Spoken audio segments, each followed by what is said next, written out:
YouTube. Today I'll be demonstrating my Arduino final project. I made an alarm clock and a temperature display.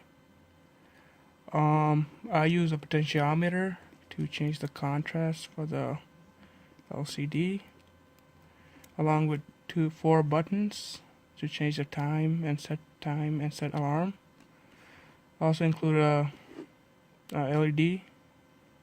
When the alarm goes off, the LED goes off with it, and a piezo buzzer.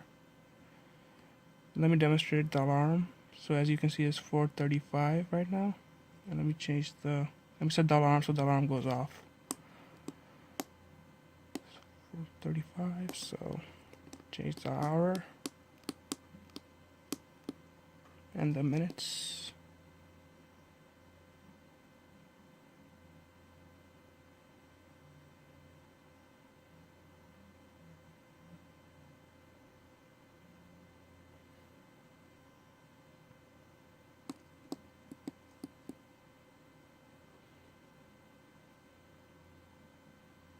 The alarm should go off any minute, and as you can see, the temperature is in Fahrenheit. It's currently about 68, 69 degrees Fahrenheit. And there you go.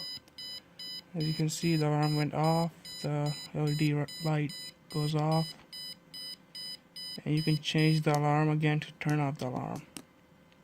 Now you can change the time as well if you want to. There you go. The hours and the minutes. Yep, that's my final project. And yeah.